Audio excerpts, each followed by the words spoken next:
Angel investors and co-founder of the She Angels Foundation. I'm also the podcast host of Invest in Her and an award-winning producer, author, and TEDx speaker. Our show, Invest in Her, features phenomenal female founders and funders. As you know, women receive less than 2% of venture capital funding. Our series is about accelerating the funding of women by connecting them to funding resources. Let's meet today's guest. Welcome to this week's edition of Invest in Her. I'm your host, Catherine Gray, and today I have on two powerhouse ladies who came together to create a company called Power to Pitch, and they help women knock it out of the park when they're pitching for funding. Please welcome to the show, Kat Weaver and Katie Dunn. Hi, ladies. How are you? Good and excited to be here. Good. Thanks for having us, Catherine. You bet. I'm a big fan of you all. And, it's key that people, or women especially, know how to pitch, know how to put their pitch deck together. And I'm excited to get into that and talk about it. But first, a little bit about you two. You both have an incredible background. Kat, I know that you, right out of college, started a business out of your dorm room and then ended up selling it. And that was after winning like 22 pitches. So it seems like it made total sense for you to launch this business to help other women do it, So but I love that you're using that success you've had to help other people. Thank you. My parents used to joke that I should pitch for a living instead of actually running the business, because that became one of my superpowers. So I'm just excited to share all of the tips, tricks, mistakes, lessons learned along the way, and so others don't make the same. That's awesome, and we really need that. And Katie Dunn, wow, you bring so much to the table in this duo. You've had 25 years of working in, bringing billions of dollars in the real estate industry through banks and institutions. And I know you're an angel investor yourself now. So cool that you all teamed up with your strengths that bring a lot to the table when people work with Power to Pitch. Yeah, it really was a natural fit when Kat and I met, and we had one of my founders hired Kat to help her with a pitch, put us together and said, you guys just need to meet. I don't know what's going to happen here, but it has been totally fate. And, it's great because I can bring the investor perspective. Kat's got the founder and storytelling perspective, and we can help way more founders this way together. I love it. And I know I've sent some people your way that, you definitely help these ladies because, when somebody decides to start a business, they don't necessarily have those skills. Maybe they just have the great skills of inventing or creating a product or whatever, but going out and pitching for money is a whole different thing. And I did note that you both went to some amazing schools. Katie, it looks like you were at Yale, and Kat, you were at Cornell, right? So I did my undergrad at Grand Valley. I played tennis there all 4 years. Oh, wow. Wanted to go into medicine, but then switched to entrepreneurship on my accidental invention. And then actually did women's in entrepreneurship programming at Cornell, and then also VC University at UC Berkeley. So a couple other side programs on top of my undergrad. Right. Yeah. And I went to Notre Dame undergrad, did grad school at a small school called Roosevelt University in Chicago. And then my Yale experience was also executive education. I did the Women on Boards program there, which was amazing. Kat and I both share the obsession with continuing to educate ourselves and invest in ourselves in that way. And I just think that's a great way to keep continuing to be fresh and learn something new. Absolutely. We should always be learning and growing, right? I mean, the world is changing at this rapid pace, and really in order to keep up and be competitive, you really have to be learning new stuff every day, right? Yep. Yeah. We look for coachability in founders, but also if Katie and I aren't coachable, then we're not learning and growing. Like, we have mentors and coaches too. So it's helpful to be surrounded by people with similar mindset. Yeah, I'm in that camp. So I definitely always think a outside party can give you new perspective, new ideas. constantly, you need like a sounding board, and it isn't always necessarily family or friends, right? It's good to have that, person that is outside of that sphere, I think. So yeah, big proponent of having a good executive coach for sure. Also, I know people are going to ask Kat, they'll be thinking like I did, oh, well, what was that business she started out of her dorm? So I was looking that up. Why don't you tell us a little bit about it? I think it's called Locker Lifestyle. Correct. Yeah. So one day after college tennis practice, I had my stuff stolen out of the gym locker and I just needed my essentials. So I didn't want to be the fanny pack girl. So I ended up inventing a wearable wrist wallet, patented a couple of other products because I just wanted the basics with me and I needed them to be performance. I'm, running the gym and class and tennis. I just need my ID, cash, keys, and phone. Like that was it. So my mom had a bridal store at the time and I was able to go in and work with her seamstress and learn how to sew and go through all the designs. So what happened, I had to be scrappy, which is how the business survived is I learned to pitch it in a clear and concise way. So I ended up doing retail, Amazon, Good Morning America 4 times, had 10,000 plus units of inventory shipped in a semi truck to my parents' garage before I was in a warehouse. Like I did all the nitty gritty things. I made all of the mistakes, but I am so, so grateful for all those experiences because now it led me to better support founders that we work with now. I love that. So you just saw a need and you created the product and then it was kind of off and running with this demand, huh?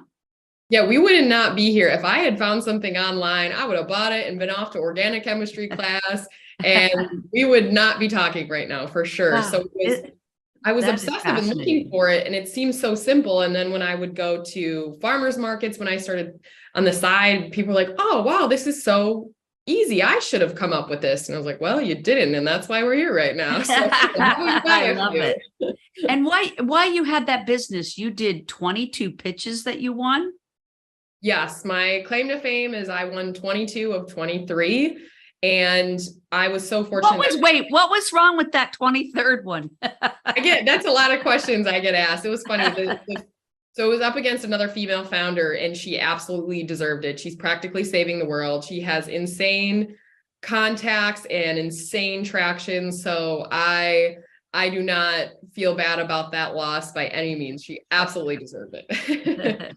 But 22 wins, that's amazing. I know there's a lot of listeners out there wanting to get funding that would love to win 22 pitches. So I love that you and Katie have teamed up to help people do that. So let's talk about that. And Katie, with your background, what is it? I know you're an angel investor too. So what is it that you like to encourage women who are pitching? What is the perspective you like to bring to them?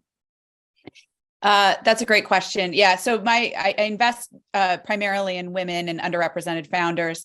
So the confidence is the biggest thing. I think that we hope to build in the founders that we work with. We know that this world is outside of what you're trying to do in the day-to-day as you're building your business. And it can take up so much time and effort, and you can be pitching to the wrong people and get a lot of disappointing no's. So understanding the process, understanding the language to use, understanding how to approach somebody, how to follow up with somebody, all of those things can really boost the confidence as you're pitching and going after the money. Absolutely. Great advice. And, Kat, I will say, I love your posts on LinkedIn. Everybody should be following you too on LinkedIn. You guys give great posts, great information. They're always informational. I love the one you did today about, pitching someone like a Costco is similar to pitching a venture capital firm. So you gave all the checkpoints of what they're looking for, and it's just invaluable information. So, bravo that you guys are using social media too, to, put out interesting information that is supportive to those women looking for funding. So what would be your advice if someone is just starting out and, they need to put their pitch together, other than, the fact that obviously they need to get a hold of you all at Power to Pitch and learn how to put together the perfect pitch. But I know you said even sometimes it doesn't even require a deck. So, tell us all about that. Like somebody's out there, they have an idea, they need funding. Where do they start? Yes, that's an excellent question, because a lot of founders think that, oh, I'm going to spend so much money for someone to design me this pretty deck. And it ends up needing to change. It takes away from the founder actually showcasing the story. It outshines them, and then they don't know how to fix it and actually speak to it. So we are founder and communication first in everything that we do. So you should be able to verbalize, be clear and concise without needing to rely on the deck as kind of a crutch. So that's the number one thing that we teach, is focus on the pitch first, focus on the communication, throw out the current deck you have because it's probably going to change. Do not touch that until you are super clear and ready in your actual pitch and the order in which you say things. It's super important. And a lot of founders don't realize that your audience is investing in you before what you do. So we teach them that, your experience, your qualifications, all of that is crucial in the pitch versus you just wanting to share all these random stats and project these insane hockey stick growth and all those, add in all those buzzwords. It really doesn't do them any good. So in terms of where to start, it's, we help founders with the pitch first, what it looks like to work with an investor, that relationship management. Then we bring in the deck, then we bring in potential Q&A and due diligence, and then connect them with investors in their industry. So we want them to check those boxes. And so for a founder starting out, it's like, focus on yourself and how your story ties into the pitch and how you can clearly communicate that within seconds. Now, when women come to you, what is the percentage that already have a great deck, and what is, what percentage really need your help? I would say, well, first and foremost, we tell them we don't want to see your deck. That's not important to us. We want you to first focus on what you say and how you say it and the order in which you say things. Okay. So what I say 10 times a day is, don't throw it away. You may reuse parts, but just put it to the side for now. And let's focus on the pitch first. I personally have invested in at least, I was thinking while Kat was just talking, I think I've invested in at least 4 companies without seeing the deck. I've written the check before I've seen the actual deck. Wow, so the Kat said this, but it is so critical. It's, for me, when I'm looking to invest in somebody, it is 100% about the founder first. Do I trust them? Do I have confidence in them? Do I think they're going to be gritty? Do I think they're going to be coachable? All of those things are so much more important to me, even before the business itself.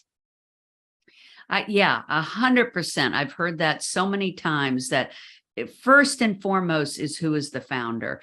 And then the rest is, what else, the rest of their team, or, what is the product itself, of course, is important, but key is that founder. And like you all said, are they able to effectively pitch their business? So would you say the majority of people that come to you have a good pitch when they pitch it to you? Or would you say, 80% need to fine tune it? So we have not met a single pitch and or deck that we cannot improve.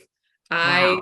And we guarantee that we will make a change. I mean, this is something we're obviously very passionate about, and we do this for a living. And there's always something that can be improved, whether it's your storyline or the organization or talking about your market, or we're going to poke holes, we're going to find the gaps. And we're happy to do that because it's only for your benefit. And we want to do it before an investor does it to you. So I would say that, if a founder doesn't work for us, they're either, they're too early, or they're not willing to be coachable, or they're not as passionate about what they're doing. And then they're not passionate. We can't be passionate. So we want a founder to check those boxes. And like I said, every single founder who we work with, we have 100% of the time have improved the pitch and deck that comes along with it. I love that. I love that. And then, like Katie was saying, it boosts their confidence, because then they feel more prepared, right? And you're walking in that room with confidence, you're more likely to get that funding. Yeah, absolutely. So you all say you specialize in pre-seed to seed. Let's explain to our audience what that is. What is pre-seed? What is seed? I always like people to learn new terms that perhaps they don't know what they mean. You want to take that one, Kat, or do you want me Sure. to do it? Either way. Go ahead. So pre-seed, the pre-seed can be pre-revenue. Pre-seed is really, really early stage. It can be So they just have the concept, but they haven't started the business yet. yes, correct. So that's like very, very early, even MVP, possibly up to the stage of, maybe they even have some pre-sales. They're still testing. You said pre-MVP. What does that mean? Like an actual Minimum viable product. So there's kind of three terms: product market fit, minimum viable product, and proof of concept. So those, we want to make sure they have proof of concept and before, at the pre-seed stage, before we work with them. So it may be a little bit early, but you know it's going to work because you've done hundreds of customer interviews, or you've got letters of intent to buy the product. You've got people that have signed on the dotted line saying, as soon as this is built, we're going to take it.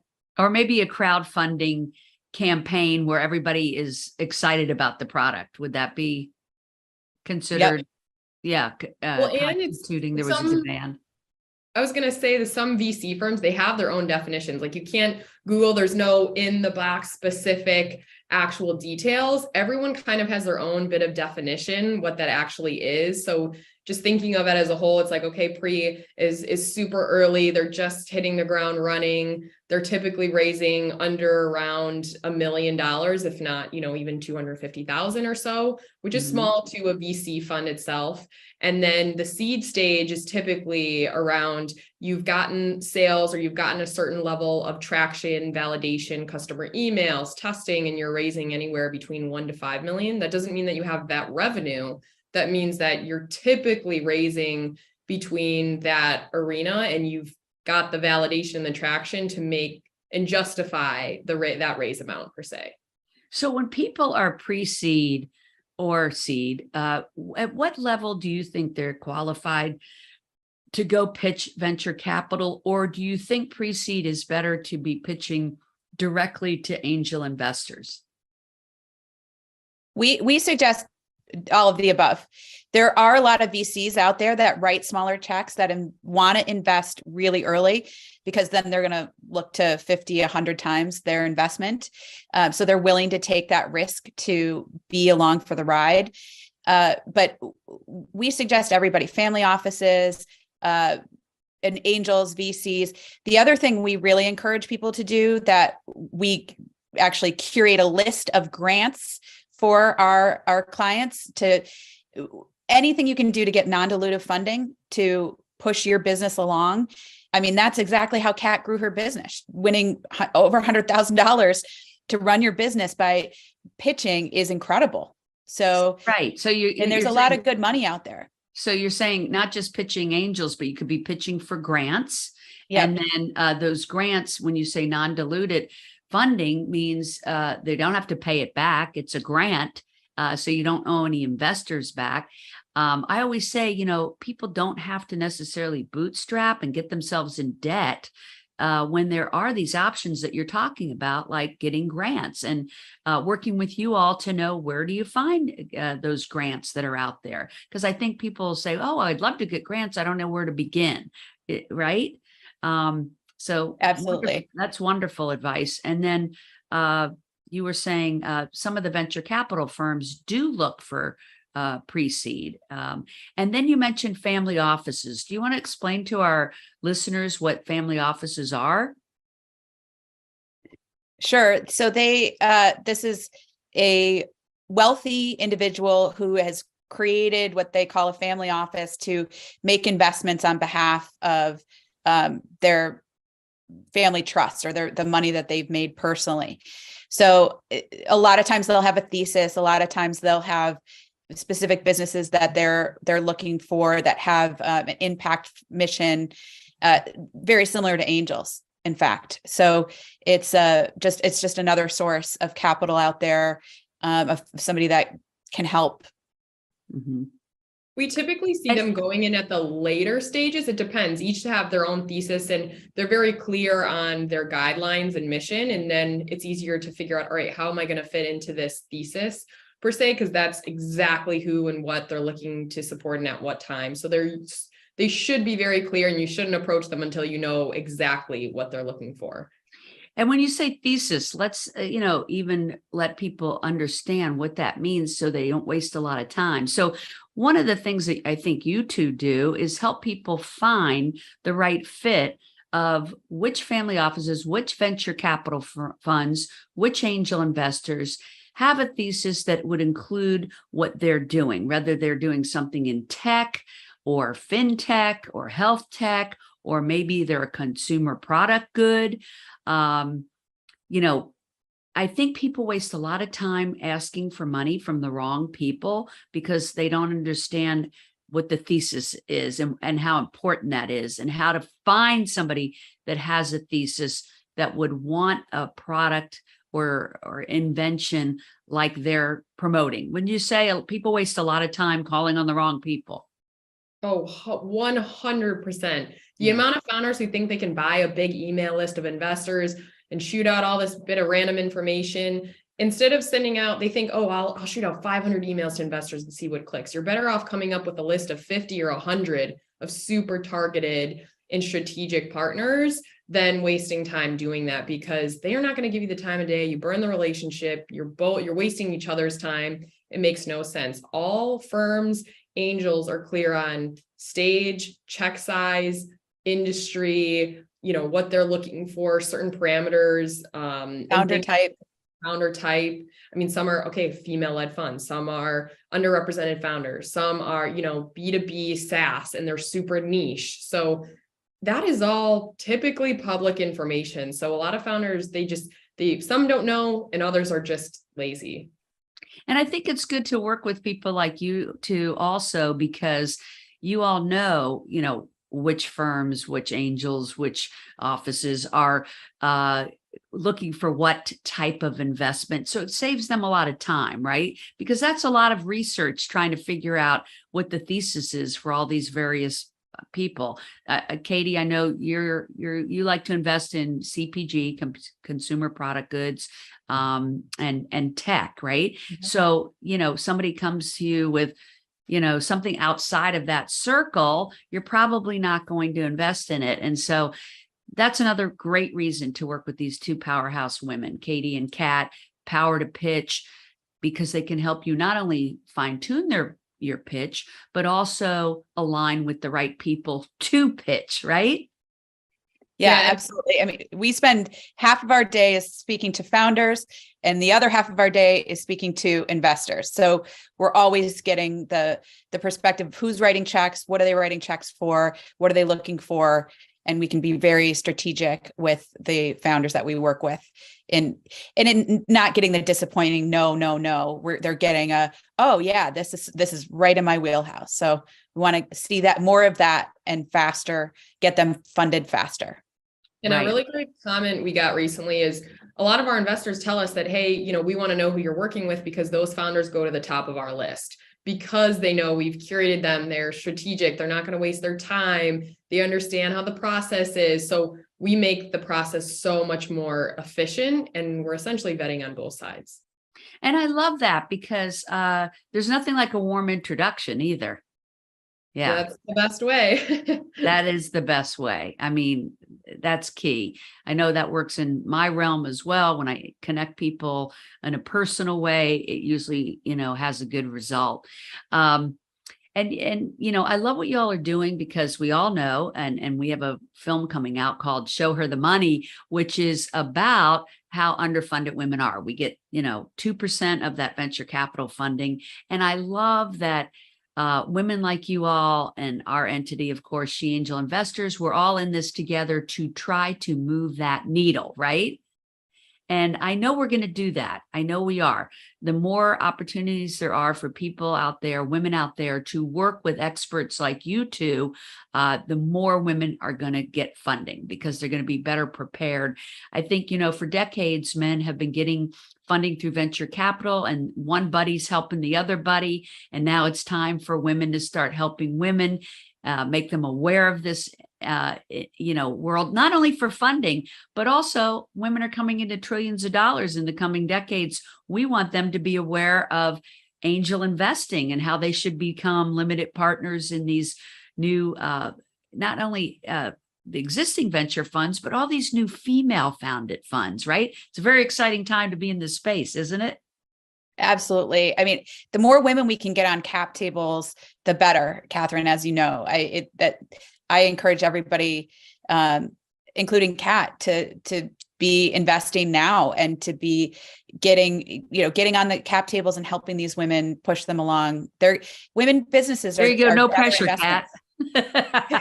Actually, I did recently make my first angel investment. Yay! So more to share soon once I'm able to make it more public. But no, just seeing what Katie's doing, it's inspiring, and you can see what that looks like, and you want to pay that impact forward. So so excited to be able to do that. So yeah. I think people can learn so much. These women can learn so much from you too, both on the pitching side and on the funding side, becoming an angel investor. So, hey, thanks so much for being on the show today. I hope people check out powertopitch.com. Where do they find you on social media? They can find us on our YouTube channel as well at Power to Pitch, or myself, Kat, Kat Weaver, Weaver, on LinkedIn. Yeah, I love LinkedIn, and I love your posts, and everybody should be watching them.